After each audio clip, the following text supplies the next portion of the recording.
Muy bien, bueno, muy buenas noches. Muy rápidamente, como hacía ahora David, si por el chat me pueden decir si me escuchan bien y así podemos iniciar.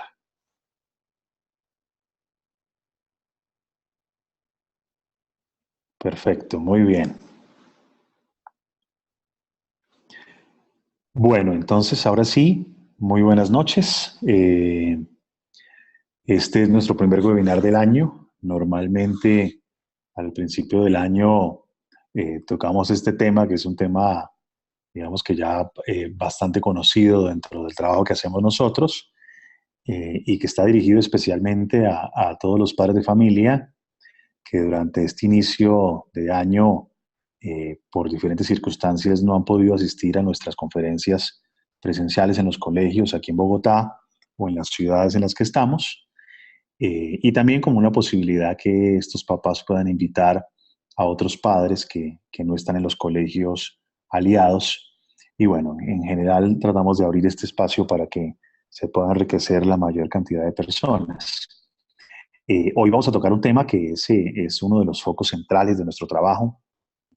Hace más o menos una década, después de vivir en Colombia una experiencia compleja que tenía que ver con que la organización, la OEA, nos puso como el país que más alcohol consumía en menores de edad, por encima de países como Uruguay, Chile y Argentina, que tienen cierta tradición vinícola comparado con nosotros, en donde esta tradición no es muy fuerte.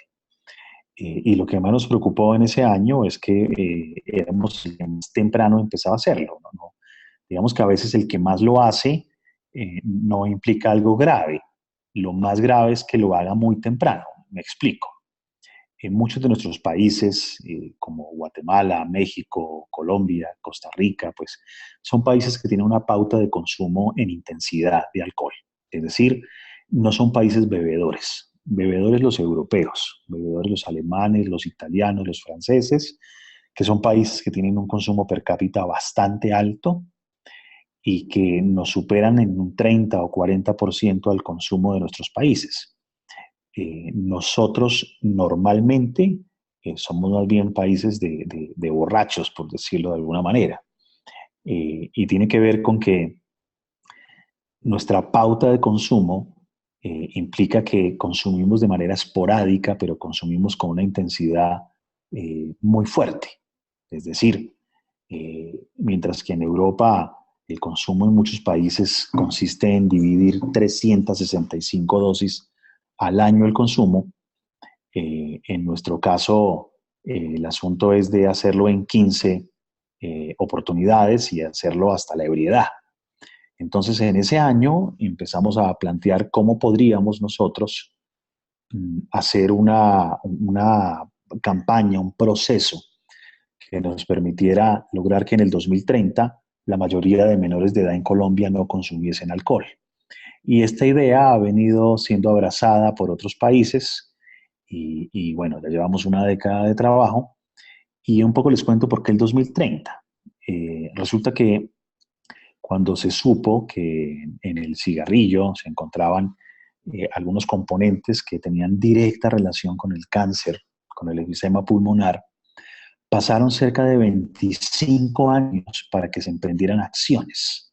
Es decir, eh, durante 25 años la sociedad, la industria, las personas que estaban en el negocio del tabaco hicieron una cantidad de cosas importantes de tal forma que esto no fuese prohibido o no generara legislaciones.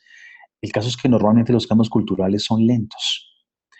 Se pueden hacer tecnologías sociales o se pueden hacer acuerdos intersectoriales o educación en las familias, pero cuando una sustancia se ha vuelto legal y cuando esa sustancia se ha vuelto parte de la sociedad, cambiar esto es un tema que se demora muchísimo tiempo. Entonces, por eso nuestra meta de 25 años, esperamos lograrlo antes. Han venido pasando cosas muy interesantes. Muy seguramente muchos de los papás que están aquí se subieron a automóviles que iban manejados por personas que iban ebrias o que habían tomado alcohol. Tal vez algún padre de familia manejó habiendo tomado alcohol. Y eso hoy difícilmente se repetiría. Es decir, muchos de nosotros que tuvimos familias que tenían consumos de alcohol y que nos subíamos en carros con alguien, con un padre o un tío que iba ebrio, hoy en día seguramente no lo haríamos, porque como sociedad hemos venido cambiando. En Colombia, en algunas ciudades, en algunos países, empiezan a aparecer fiestas de 15 años sin alcohol. Las escuelas están prohibiendo el consumo de alcohol dentro de la escuela, en los bazares. En muchas de nuestras adolescencias era normal consumir alcohol con el rector del colegio, consumir alcohol con los profesores. En los bazares estaban profesores borrachos, alumnos borrachos. Y esto sucedía hace 25 años sin ningún problema. Esa no es una realidad actual en muchos países y en Colombia esto ha cambiado un montón. Entonces, digamos que vamos bien, pero estamos lejos de estar donde deberíamos estar. Por eso estos espacios, pues bueno, se suman a todo lo que estamos haciendo. Y la idea es que vamos primero a hablar de por qué estamos haciendo esto, en la segunda parte de las variables que tendríamos que movilizar para que en nuestra casa, en nuestra familia, esto pudiera tener algún tipo de impacto, qué podemos hacer como padres para lograr posponer el contacto inicial con el consumo de alcohol y, por supuesto, si alguno opta por la abstención, pues maravilloso. Y en la última parte voy a intentar reunir algunas de las preguntas más frecuentes, porque a veces en estos chats pues, aparecen preguntas muy repetidas y tenemos un tiempo limitado de 20 minutos para resolver las preguntas principales. La videoconferencia va a estar grabada de tal forma que ustedes puedan recibirla y compartirla con quien ustedes consideren conveniente después de haberla escuchado. Bueno, muy bien. La idea básicamente consiste en que la mejor manera de asumir este término es hacerlo en términos evolutivos. Es decir, cuando a ti te dicen esto es malo o esto es bueno, el asunto se nos complica un poco. Cuando a ti te dicen esto no es una buena idea, pero tú lo has hecho y lo has hecho muchas veces desde adolescente, pues para ti es casi increíble pensar que el alcohol sea una mala idea.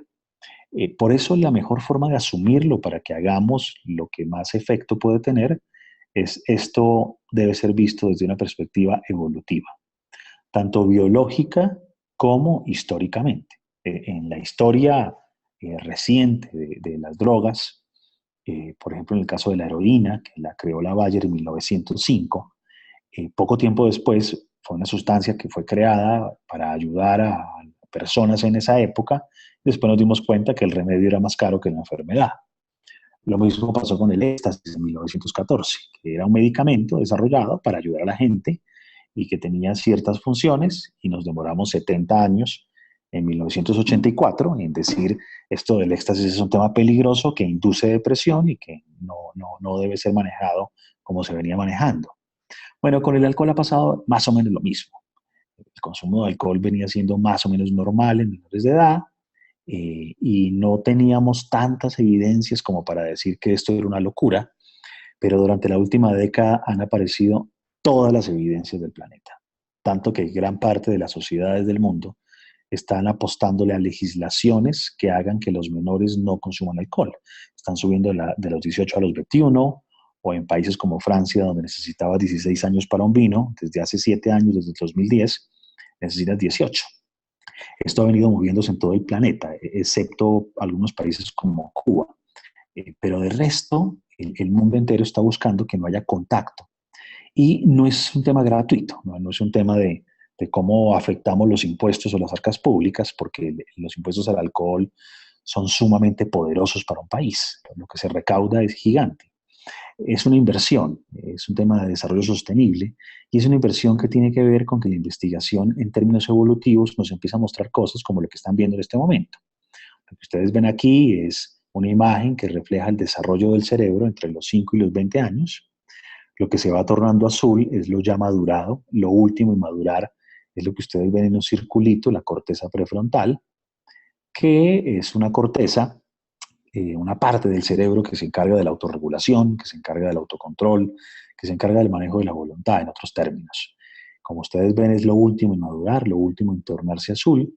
El asunto es que si tú tienes exigencias medioambientales lo suficientemente sólidas, te vas a volver un adulto a los 21 o 22 años.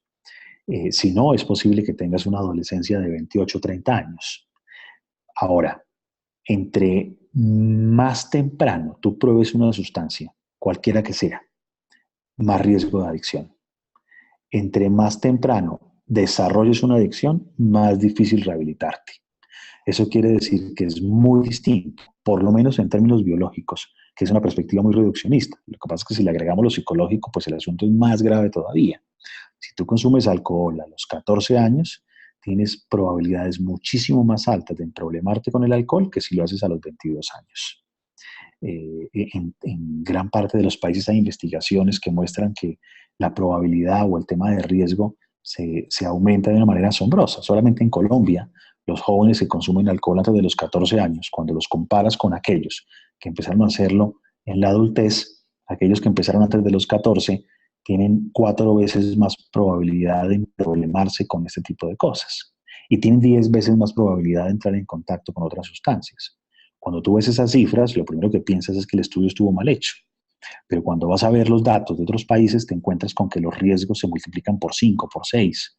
Es decir, evidentemente está clarísimo que entre más temprano consumas alcohol y más contactos tengas con esta sustancia durante el desarrollo biológico y psicológico, tienes más riesgo de meterte en problemas con esta sustancia, de desarrollar algún tipo de dependencia y de entrar en contacto con otro tipo de sustancias. Si a esto le sumas que tienes antecedentes familiares de alcoholismo, por ejemplo, pues el asunto es mucho más grave. En aquellos que no tienen antecedentes, pues el asunto de tener una edad en donde no has terminado tu desarrollo ya es un riesgo muy importante. Pero si además tienes antecedentes familiares, el riesgo es muy grave. Y el tema en nuestros países es que si uno va y mira su árbol genealógico, pues estamos en graves problemas. Prácticamente todas las familias tienen una oveja negra, otras tendrán rebaños completos, pero el tema del alcohol ha sido un tema con el que hemos crecido. Los que no crecieron bebiendo, por lo menos crecieron viendo beber. Entonces, cuando lo vemos en una perspectiva evolutiva, el asunto ya no se convierte bueno, esto toca eliminarlo del planeta, sino cómo le ayudamos a nuestros hijos a que si van a asumir un riesgo en la vida, dicho riesgo sea el menor riesgo posible. Y eso pasa porque a los 13, 14, 15, 16 años no estén tomando alcohol. Porque resulta que una borrachera pues puede ser un riesgo, pero hay algunos temas en la adolescencia que son muy delicados, como vamos a ver ahora más adelante, que se relacionan con el alcohol. Básicamente, la propuesta es que nos centremos en trabajar en familia dos cosas. Hay muchísimas cosas que uno debe hacer como padre, todos los padres que están aquí seguramente lo saben, y hay que tratar de hacer las cosas sencillas y seleccionar bien para que aquello que hagamos sea lo más exitoso posible. Si uno como padre tiene 283 peleas casadas con sus hijos, pues a qué horas vive. Hay que escoger 4 o 5 y darlas hasta el último día, con constancia, con perseverancia. Si nuestro problema más grave es que los zapatos no quedan perpendicularmente puestos en el closet y ese es nuestro tipo de peleas, si tenemos 250 peleas de esas, pues nuestra familia seguramente es invivible. Pero tenemos que seleccionar lo importante, lo que realmente pueda tener impacto. Y estas dos variables tienen un impacto muy poderoso en las conductas de riesgo de los adolescentes. En la medida que estas dos variables cambien, en la medida que estas dos variables las podamos modificar y en familia hagamos cosas para ellos, el riesgo que asumen nuestros hijos es mínimo. Estas dos variables tienen que ver con dos cosas que culturalmente las llamamos distinto, las llamamos curiosidad y presión de grupo. Básicamente un adolescente prueba el alcohol o prueba otra droga por curiosidad y por presión de grupo. Es muy importante que tengamos esto claro. Los adolescentes no dicen cosas como mi papá es muy frío y distante y viaja mucho, creo que me voy a volver marihuanero. Eso no pasa en la vida real. O tengo una relación con mi mamá muy tensa y mi mamá es muy intensa y muy psicorrígida, creo que voy a caer en las drogas. Eso no suele suceder en la vida real. Los jóvenes prueban las drogas por curiosidad y por presión de grupo. Por eso pasa. Algunos de ellos van a quedarse atrapados en las drogas y va a tener serios problemas. Otros tendrán una simple experiencia. ¿Qué los diferencia? ¿Qué diferencia aquellos que tienen una simple experiencia de aquellos que realmente llegan a problemarse? Básicamente 3 cosas. Uno, si tienes antecedentes genéticos en tu familia de ansiedad, depresión o alcoholismo, otro tipo de adicción, es posible que biológicamente tengas una respuesta fisiológica distinta cuando pruebas las sustancias. Dos, los factores familiares, escolares, de pares, sociales, etcétera, en última se aunan en que construyas un modo de ser. Y a ese modo de ser le puede gustar más la sustancia A, la sustancia B o la sustancia C. Hay personas que prueban 3 drogas y les gusta una. Hay otros que prueban 3 drogas y no les gusta ninguna. Y hay otros que les gustan todas. ¿Por qué? De pronto algunos de los papás acá presentes han tenido amigos que en el pasado, en la universidad tal vez, consumieron drogas y hoy en día no consumen. Y otros se quedaron consumiendo. ¿Qué pasó ahí? ¿Por qué algunos sí se quedan enganchados y otros no? Bueno, básicamente tiene que ver con un concepto de vulnerabilidad que tiene 3 elementos. El primero, el genético. El segundo, la personalidad. Hay personalidades que son mucho más susceptibles a los estimulantes y otras más susceptibles a los depresores. Les doy un ejemplo.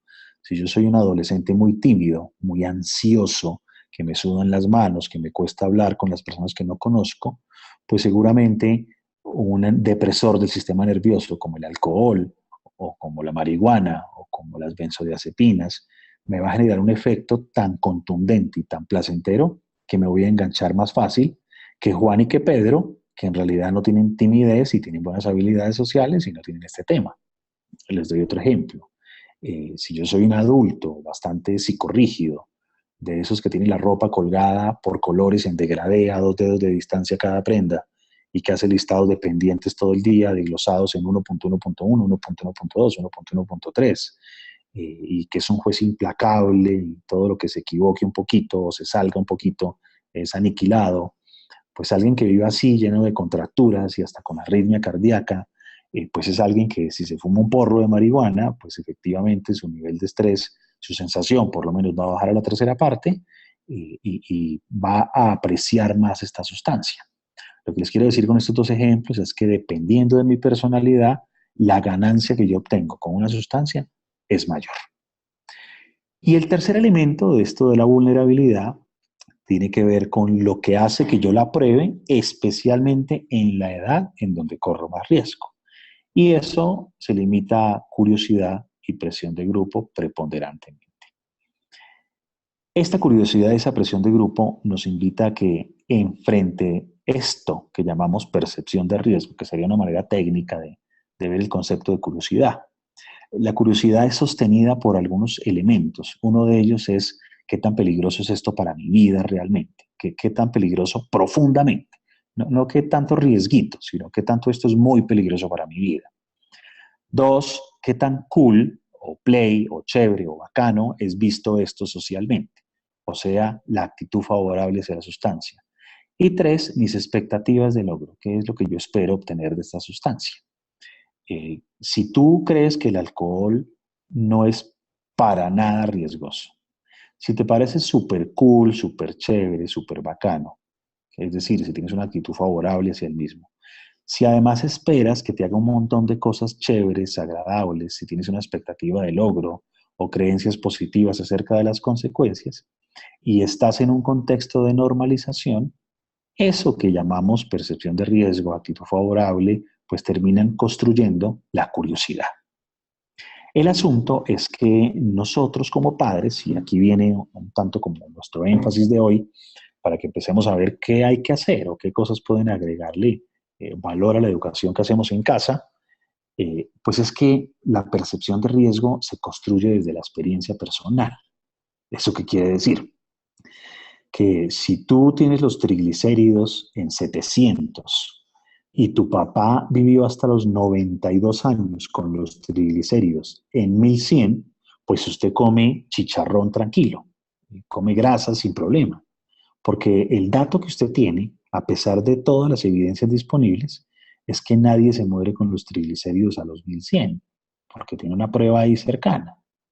Mientras que si a su papá le dio un trombo y quedó paralizado medio cuerpo o tuvo un infarto a los 50 años, pues muy seguramente apenas usted tenga el colesterol en 206, poquito por encima, pues usted ya ha comprado una elíptica o se inscribió al gimnasio.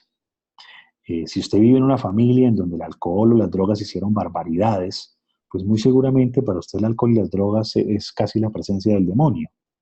Si usted vivió en un hogar en donde el alcohol y las drogas en realidad no generaron barbaridades, pero sí hubo consumos, pues usted seguramente no creerá que esto es tan peligroso. Uno suele generalizar la experiencia personal y la experiencia cercana y pensar que el resto de la humanidad, cosa que es un poco prepotente, creer que como le fue a uno le va a ir a todo el mundo, porque obviamente no es así. Eh, entonces, si consumimos alcohol en la adolescencia, pensamos que a nuestros hijos no les va a pasar nada. Esta es una gráfica, este es un estudio, unos estudios que se hicieron hace una década también, cuando empezó toda esta historia, donde tenemos un adolescente de 15 años abstemio, piensen que lo rojo es la quema de energía mientras realiza una actividad que requiere de sus competencias, y el otro es un chico de 15 años en lo que podríamos llamar guayao, o resaca, o cruda, como lo digan en diferentes partes. Pues bueno, por supuesto que tal vez no aprenda mucho el lunes en el colegio, es posible que el martes o el miércoles se ponga al día, pero el tema delicado es esto, tiene 15 años.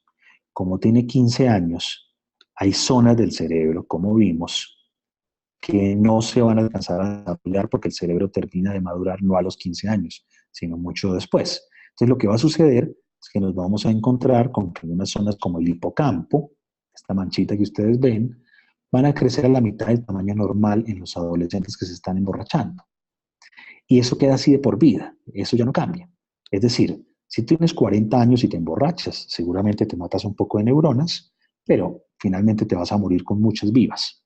Entonces, pues puede que sea criticable, puede que no sea lo mejor, de acuerdo, pero digamos que estructuralmente no te vas a afectar tanto como si tienes 16 años, porque tu cerebro no ha terminado de crecer y este juego de prender y apagar, por decirlo de alguna manera, pues va a impedir que algunas zonas del cerebro se desarrollen al nivel que deban estar. Y el asunto es el siguiente. Si bien uno puede juzgar por la experiencia, y uno puede decir, bueno, esto no es tan grave, yo pasé por ahí. Ok, pero el asunto es este. El 2017 es nuestro mundo como papás. Somos los que estamos en el mercado, los que manejamos, digamos que los negocios, las cosas, pero el mundo de nuestros hijos es el 2045, no es el 2017. ¿Eso qué quiere decir? Que ellos necesitan las competencias y las habilidades de un hombre o de una mujer del 2045, no del 2017. Lo que quiere decir que ellos necesitan su hipocampo completo, por decirlo de alguna manera. Ellos necesitan sus habilidades cognitivas de una mejor forma, porque las competencias que requiere el mundo laboral del 2045 no son las mismas de ahora. Si algún papá se emborrachó o fumó marihuana y hoy en día es exitoso, ok, digamos que le aguantó para en el 2017 lograrlo, pero el 2017 requiere unas competencias que no son las mismas del 2045. Si a usted lo pusiéramos en el 2045, tal vez usted sería un analfabeta. Las exigencias en ese momento seguramente serán 3 postdoctorados, 12 idiomas, telepatía o otro tipo de cosas. Así es que nos toca tomar distancia de la experiencia personal y decir, esto es un riesgo porque el mundo que le corresponde a nuestros hijos implica que lo hagamos diferente con ellos. A eso tenemos que sumarle que, bueno, digamos que una borrachera es un riesgo, pero hay algunas cosas más delicadas que una borrachera. Por ejemplo, hay relación entre el consumo de alcohol adolescente e ideación e intento suicida. Tanto bebedores suaves como bebedores pesados, es decir, en bebedores pesados prácticamente que el riesgo de intento suicida se nos triplica. En bebedores suaves se nos duplica, pero es que no estamos para asumir ese tipo de riesgos. Es decir, de una borrachera, pues bueno, se le pasará, pero de esto no. El asunto es que aumentamos el riesgo si consumimos alcohol. Lo mismo en el caso del manejo de la sexualidad. A mayor presencia de alcohol, mayor presencia de sexo explícito. ¿Y esto qué quiere decir? Que, por supuesto, es más grave un embarazo a los 15 años que una borrachera en la adolescencia. El asunto es que gran parte de eso pasa en la borrachera. Hoy tenemos una cantidad importantísima de investigaciones que nos muestran cosas como que los adolescentes que consumen alcohol llegan comparativamente con los abstemios a tener más de 6 parejas sexuales, comparado con los abstemios. Y el asunto más delicado no es ese. Digamos que se puede lastimar tu corazón si no te cuidas. El asunto más delicado es que se cuidan en métodos de prevención de embarazos o de enfermedad de transmisión sexual un 75% menos aquellos adolescentes que consumen alcohol. Entonces, no estamos hablando simplemente de una borrachera, estamos hablando de riñas callejeras, estamos hablando de embarazos, de enfermedad de transmisión sexual, de estructura cerebral, de depresión y ideación suicida, de aumentar la probabilidad de entrar en contacto con otras sustancias. Mejor dicho, a hoy, si bajamos el consumo de alcohol en menores de edad, si aplazamos el contacto inicial, que no la prueben a los 12 o a los 13 como está pasando, sino que esto sea mucho más tarde, todos los indicadores de riesgo se van para el piso. Así es que creo que vale la pena. El tema es que nos toca primero empezar nosotros a tomar distancia de la experiencia personal y atrevernos a soñar con que podemos hacerlo diferente. Ya lo hicimos con el cigarrillo, hemos cambiado un montón. En una época todos teníamos ceniceros de cristal murano en las casas, elegantísimos, de colores. Las compañías, los colegios daban ceniceros con el logo de la compañía. Y esto ha cambiado mucho en todo el planeta. Se puede. Hubo otra época donde le amarraban el brazo izquierdo a los niños que eran zurdos, porque ser zurdo era ser hijo del demonio. Y había que ser ambidiestro, ¿no? Hoy en día es absurdo que alguien lo amarre. Eso ya no pasa. Podemos ir evolucionando. Por eso les decía que esto básicamente es un tema evolutivo, que nos cuesta porque nosotros crecimos bebiendo y muchos papás o mamás le tienen un gran afecto a esta sustancia que los ha acompañado a lo largo de su vida, pero eso no quiere decir que no podamos hacerlo diferente con nuestros hijos. Este es el primer elemento de la curiosidad, aumentar la percepción de riesgo. El segundo de esto que hablábamos ahora tiene que ver con qué tan cool, qué tan play, qué tan chévere lo vemos. Miren, uno a veces como papá cree que esto es súper cool, súper chévere para los adolescentes, que tomar alcohol para ellos es lo máximo. Y esto no es cierto. ¿Se les vuelve así? Sí, por supuesto. Pero a los 12, a los 11, a los 10, eso no es así. Nosotros sin querer les volvemos eso así. Me explico. El éxito de una fiesta adolescente es la calidad del DJ, que es una especie de chamán con poderes que maneja todo el auditorio, y el networking emocional o el flirtreo que se arme dentro del grupo de adolescentes. Ese es el éxito de una fiesta adolescente.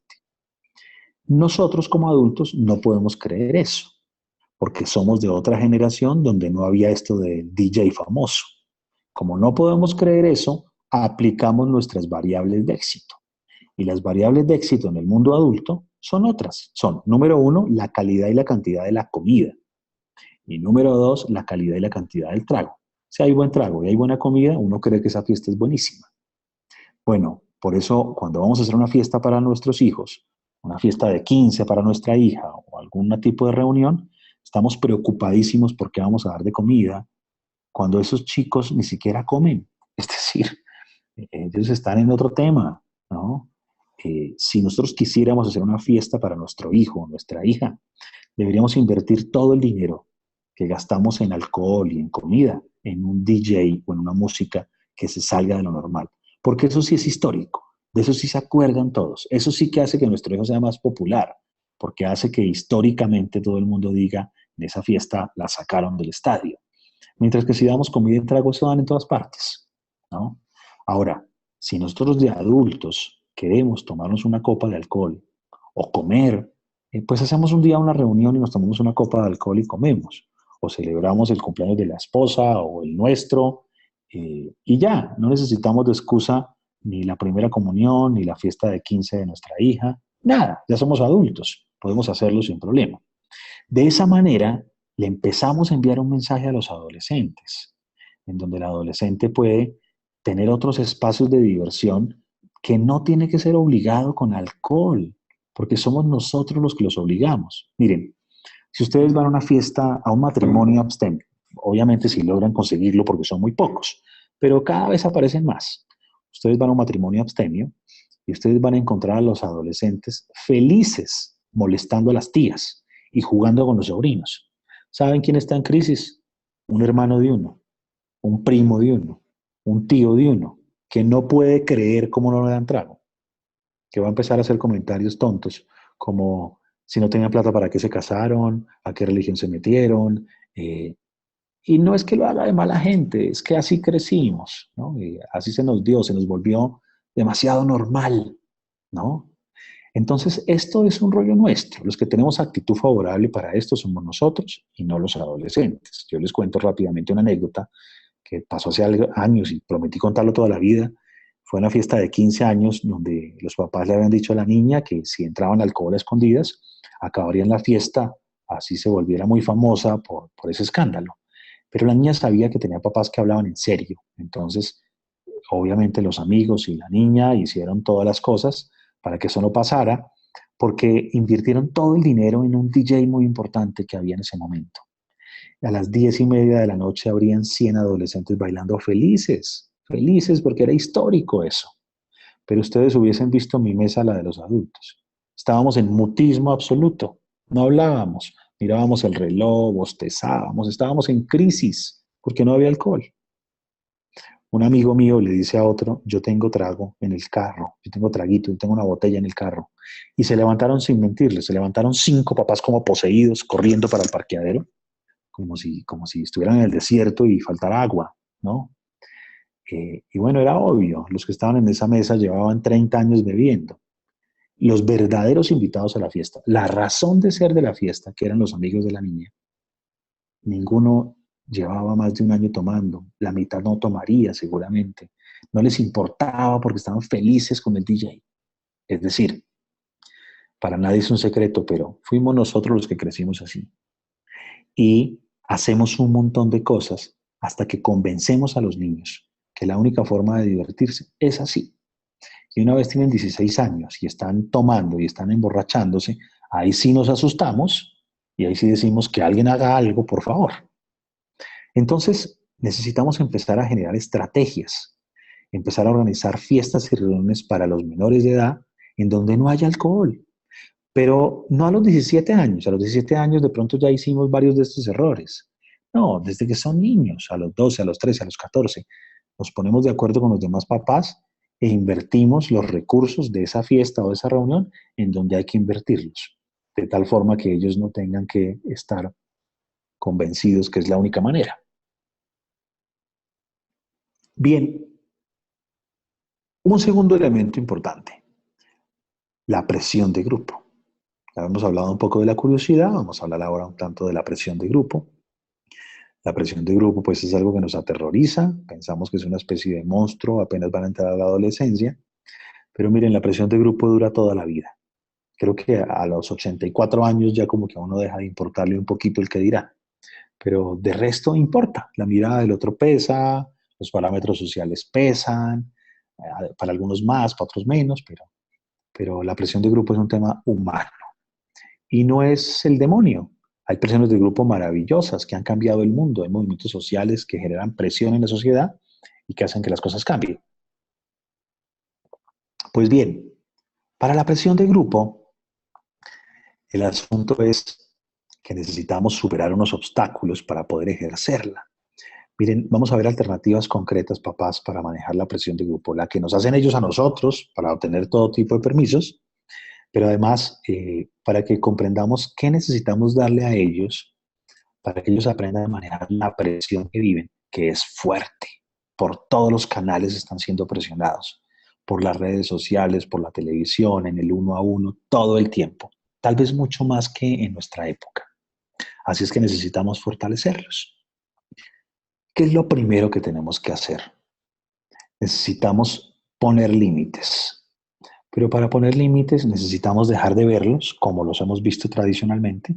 Es que uno pone límites para que le hagan caso. Y tiene lógica, por supuesto. Pero la verdad, la propuesta es que pongamos límites, ojalá que nos hagan caso, pero para 4 cosas que me parece que son más poderosas que nos hagan caso. La primera de ellas, les ponemos límites para que nuestros hijos se hagan libres. Es decir, si alguno de ustedes, papá o mamá, se ha liberado alguna vez de algo, es porque había algo de qué liberarse. Si usted nunca ha tenido nada de qué liberarse, usted nunca ha ejercido la libertad, porque uno se libera si hay algo de qué liberarse, ¿no? Entonces les ponemos límites y les damos la maravillosa oportunidad, aunque sea de romperlos. Pero si ni siquiera hay un límite ni para romper, la conciencia humana funciona por contrastes. Tú sabes de la luminosidad por la oscuridad, sabes del frío por el calor. Si uno quiere tener hijos conscientes, que sepan usar la libertad de forma consciente, necesitamos darles contrastes. Es decir, tú eliges entre opciones. Si solo tienes las tuyas, ¿cómo eliges? La única forma de educar a un hijo para que se haga un hombre libre es en medio de límites, aunque sea para que pueda romperlos, o cumplirlos, o negociarlos, pero para que use la libertad. Entonces, el primer regalo de los límites es que les ponemos límites y los ayudamos a que se hagan libres.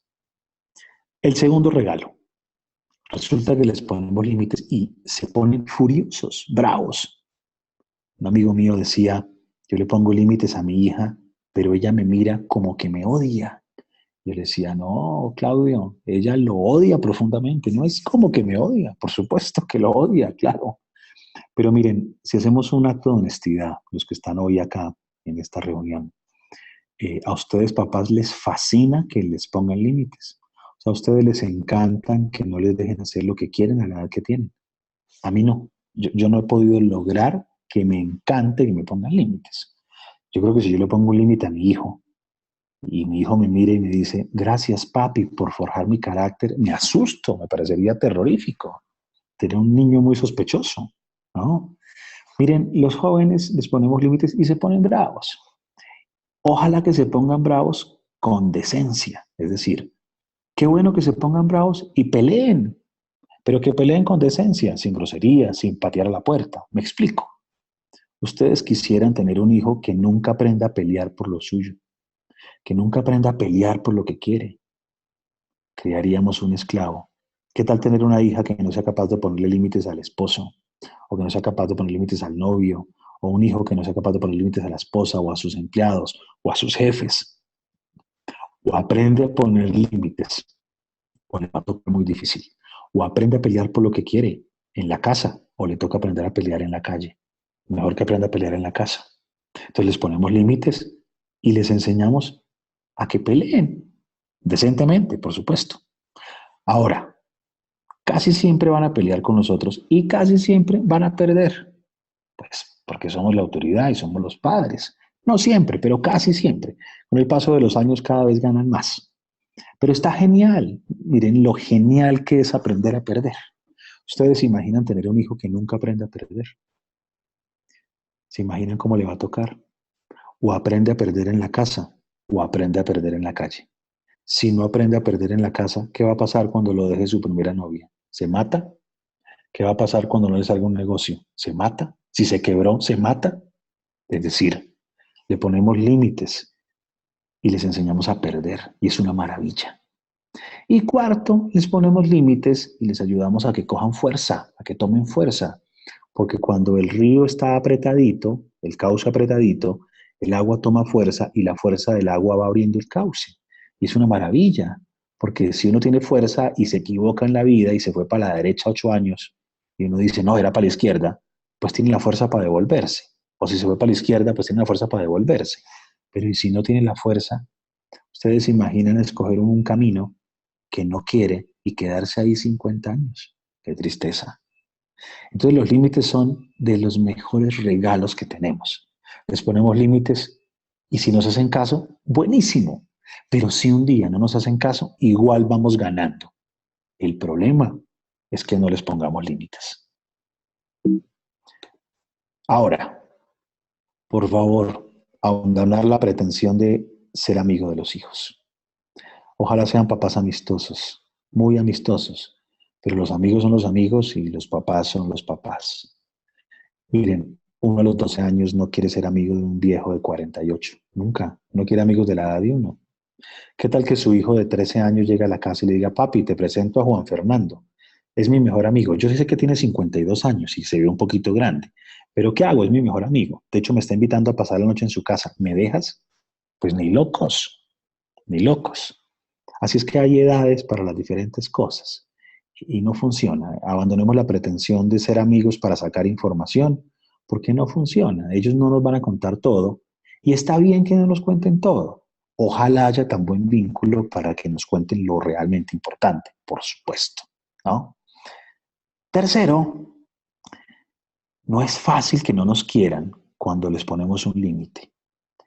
Y cuando a veces uno pone límites, pues no lo quieren a uno. A veces uno toma medidas impopulares en la casa o en la oficina.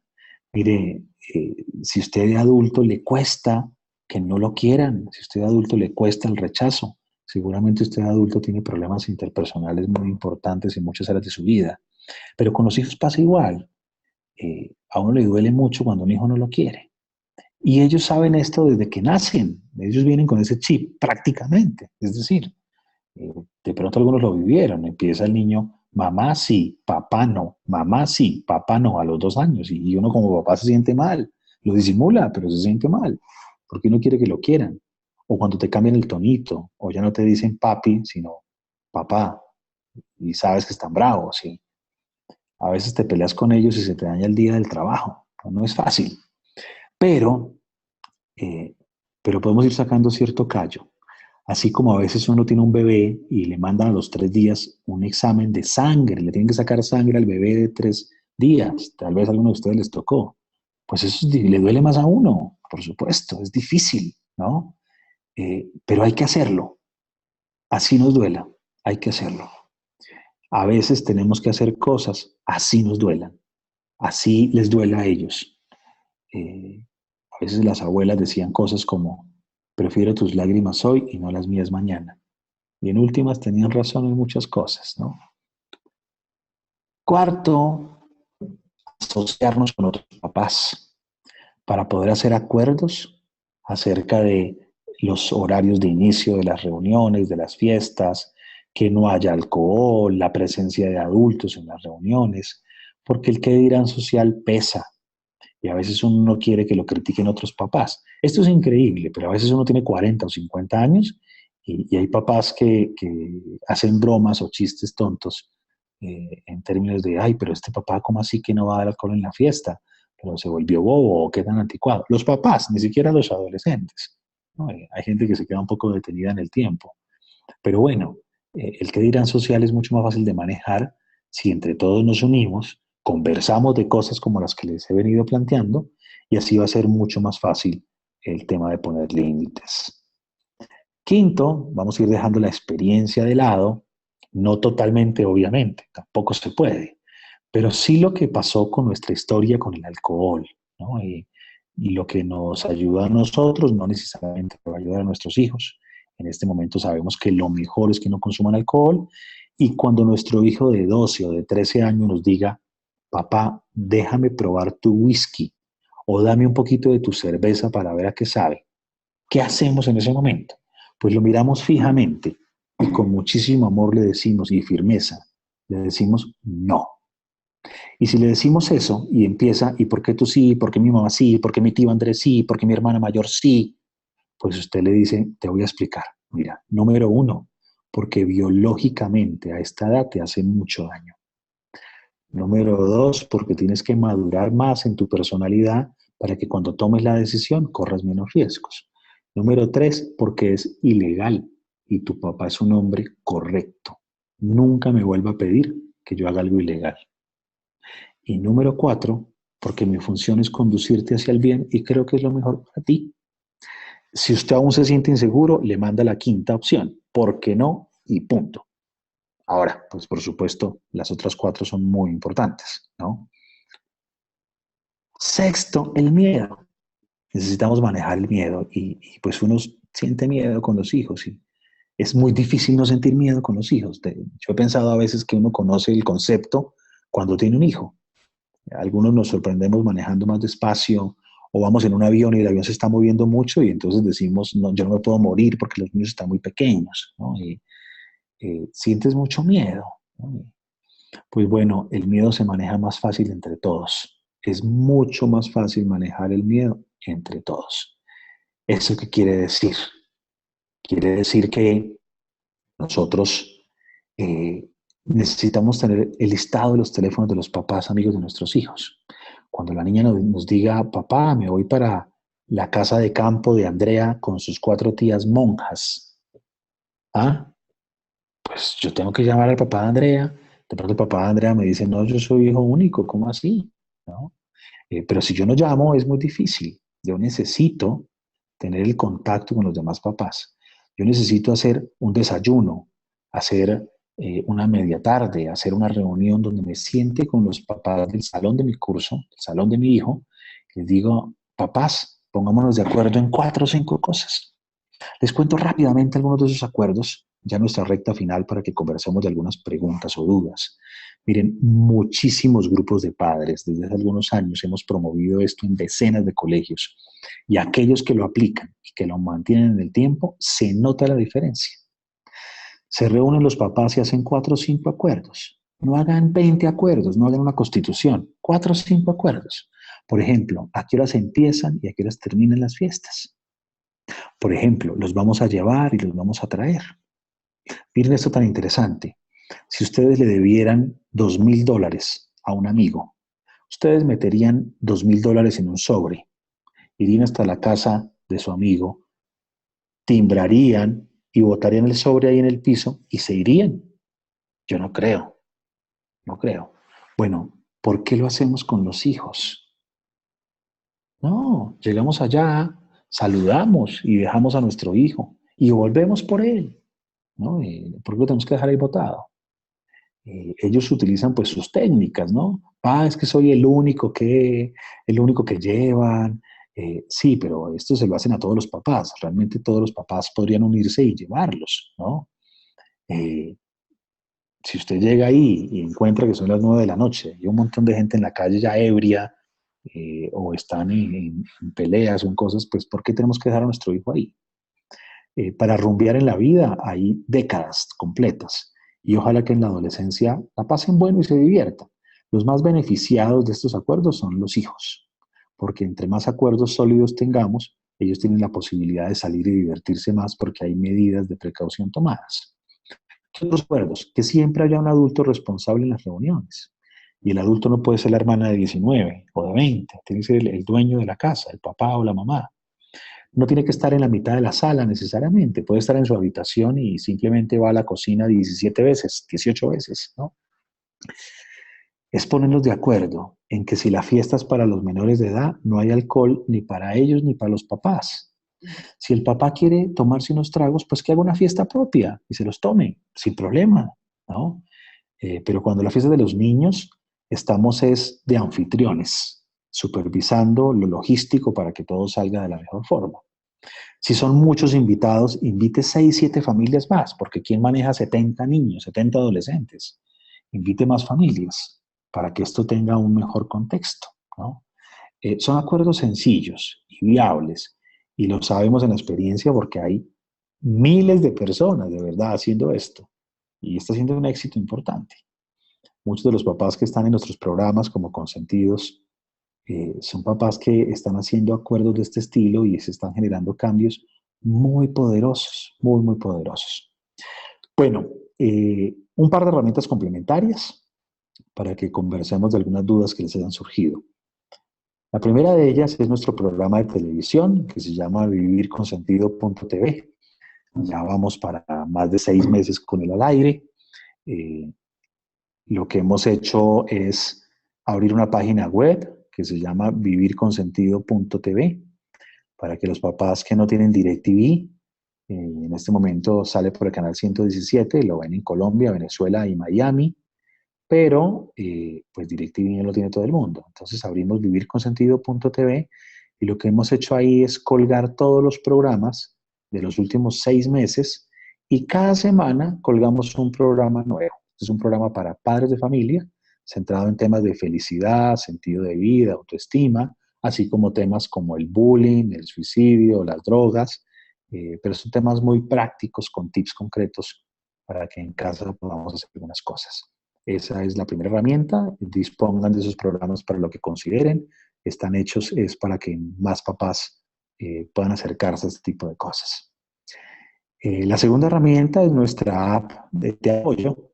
Esta es una app que desarrollamos para 3 cosas. La primera trae ejercicios para que se aumente la felicidad, el sentido de vida y la autoestima de hijos entre los 10 y los 18 años. La segunda es una app que te ayuda a poner límites. Si a tu hijo lo invitan a un paseo, tú sacas el app y buscas paseos El app trae una serie de indicadores que tú vas respondiendo si está, no está, sí, sí, sí, no, no, no, sí.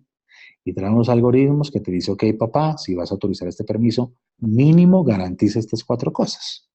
Entonces tú vas a donde tu hijo y le dices, mi amor, me encantará que puedas ir a ese paseo, solamente tenemos que resolver estas cuatro cositas. Y de esa manera es mucho más fácil la puesta de límites y como que no se nos pase nada que a veces damos por obvio y no es tan obvio, ¿no? Paseos, fiestas, tareas en casa, idas a centros comerciales, etc. Y la tercera cosa es que algunos de los principales expertos del país en temas de sexualidad inteligente, bullying, suicidio, etcétera, están en una sección de esta app para que les puedan mandar algún correo, consulta, y en menos de 24 horas, si usted tiene una conversación difícil. Hay conversaciones difíciles en la adolescencia. Usted encontró a su hijo de 13 años viendo pornografía y no sabe cómo hablarle del tema. O un hijo suyo tomó alcohol y no sabes cómo enfrentar el asunto. Entonces puedes enviar tu consulta y obtener una guía práctica en menos de 24 horas y una guía seria con un nivel científico importante, ¿no? Bien, finalmente, papás, en mi página web, que es la que ustedes ven aquí, van a encontrar todas las conferencias virtuales del año pasado. El año pasado debimos haber hecho unas 8 por lo menos. Esta ya se había hecho el año pasado, sino que esta la repetimos siempre a principios de año para que los papás que no la han visto puedan estar. Pero las anteriores van a encontrar y van a encontrar sobre marihuana, que es un tema que nos preocupa muchísimo. Van a encontrar sobre autoestima, sobre sentido de vida. Dispongan de ellas también para sus vecinos, socios, amigos, etcétera. Ya están disponibles. Bien, nos quedan ahora sí los últimos 15 minutos, papás. Entonces, la idea es que si tienen alguna duda, podamos aprovechar el tiempo antes de que pongan sus dudas o preguntas en el chat o mientras las van poniendo. Les cuento que tal vez no sea tan fácil responder todas las que lleguen porque el tiempo es bastante medido, pero intentaré cruzar aquellas que sean las más repetidas o las que más le puedan agregar a todos para que podamos responderlas, ¿no? Entonces, si quieren, vamos a aprovechar estos 15 minutos y pueden a través del chat enviar sus preguntas.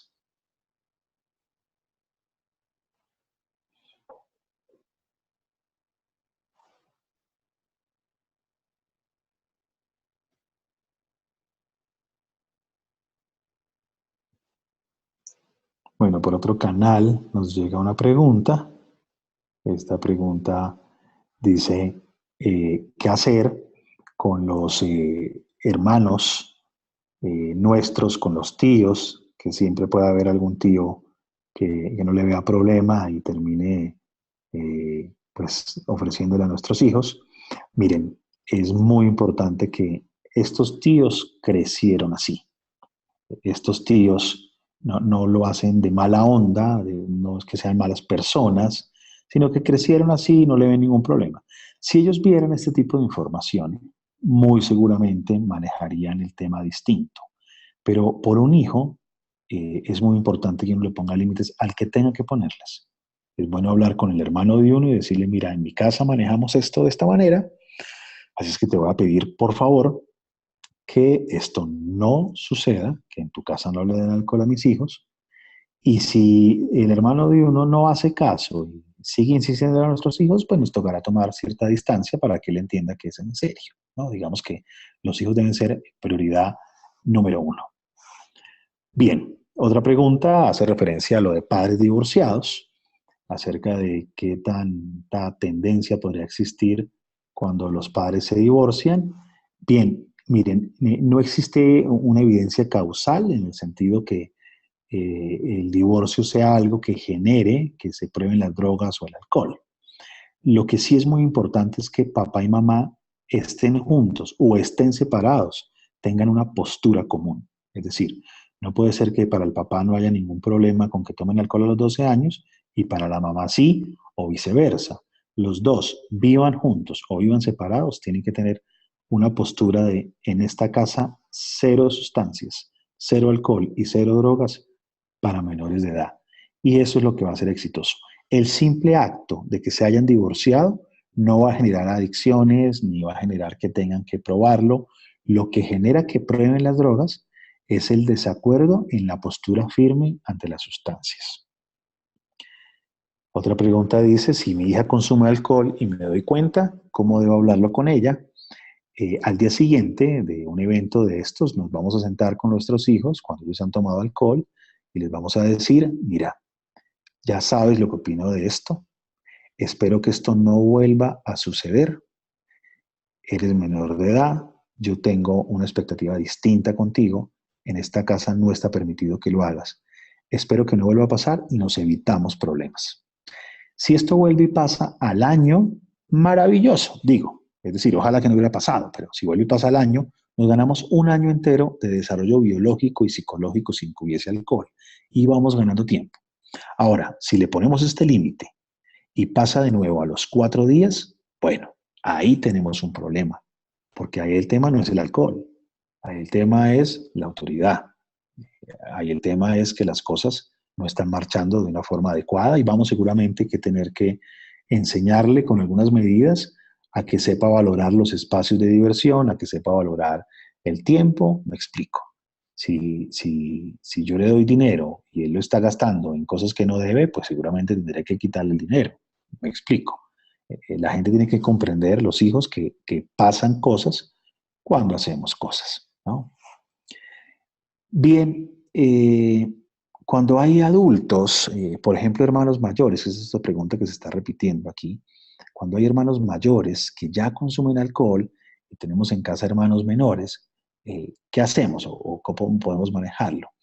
Miren, no es un asunto tan fácil porque pues tenemos el ejemplo de los hermanos mayores, pero es muy importante hablar con los hermanos mayores y decirles, bueno, contigo se dio de esta manera, pero hemos aprendido estas cosas y con tu hermano lo vamos a hacer distinto. Por eso te pido que nos colabores y así vamos a poder manejar este tema sin ningún problema. Ahora, si es nuestro propio hijo mayor el que le insiste a nuestro hijo menor que consuma alcohol o el que está haciendo esto, pues como ya es mayor de edad, tendremos que decirle que tiene que estar en una casa en donde esto sea permitido y que se independice, porque no podemos manejar las cosas de esa manera. Normalmente los hermanos mayores tengan la vida que tengan, suelen querer lo mejor para los hermanos menores e incluso a veces eh, los ven mucho más, menos preparados para enfrentar la vida. Los hermanos mayores a veces creen que ellos sí están más listos, ¿no? Bien, hay una pregunta aquí que me parece que es muy interesante, que tiene que ver con los hermanos, la voy a unir con otra, aprovechando el tema de los hermanos.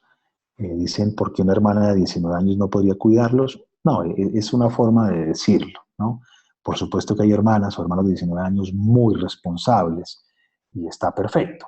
El asunto es que esta no es una responsabilidad de los hermanos. Los hermanos están para ser hermanos, están para disfrutarse de esa manera. Los hermanos no tienen por qué asumir funciones parentales que son de los papás. Tiene que ver más con eso, ¿no? Cada quien se dedica a lo suyo y los papás se dedican a cuidar a los hijos y no son los hermanos mayores los que tienen que garantizar que no haya consumo de alcohol, que no haya consumo de drogas, que no haya, porque eso es una responsabilidad más de los papás. Eso no quiere decir que los hermanos mayores no puedan hacer un buen aporte cuidando a los hermanos menores, por supuesto. Bien, vamos a ver qué otra podemos unir. Bueno, acá hay una que me parece muy importante y tiene que ver con el desacuerdo entre padres, en donde un papá le celebra a su hijo de 13 años que consuma alcohol. ¿Qué hacer al respecto? Pues bueno, la verdad en la mayoría de países esto es un delito. Es decir, en la mayoría de países los adultos no le pueden dar alcohol a los menores de 13, 14 años. Eso no puede pasar. De hecho, esto les puede traer problemas con los departamentos familiares. En Colombia se llama el ICBF. Por supuesto que es un tema terrible terminar uno en una situación de estas, de temas legales con la expareja por un hijo. Pero el asunto es que uno por un hijo pues tiene que hacer lo que tiene que hacer, ¿no? Y si uno tiene que pelear con la expareja porque le ofrece drogas o alcohol a un hijo, pues peleamos, pero hay que proteger a los niños bajo cualquier circunstancia. Bien, aquí tenemos otra. ¿Qué se puede hacer con el padre de una amiga que induce a su propia hija y a sus amigas a consumir alcohol? Bueno, esto es muy importante. Les cuento una anécdota cercana. Una familia conocida, fumaban todos marihuana, el papá, la mamá, los hijos, el perro creo que era el único que no fumaba en la casa. Y un día invitan al niño de otra familia de 14 años a cenar y sus papás lo que dijeron es, pues que no, es muy sencillo. Si yo sé que en esa casa, antes de cenar, todos se fuman un porro de marihuana, pues mi hijo de 14 años no va a ir a cenar a esa casa.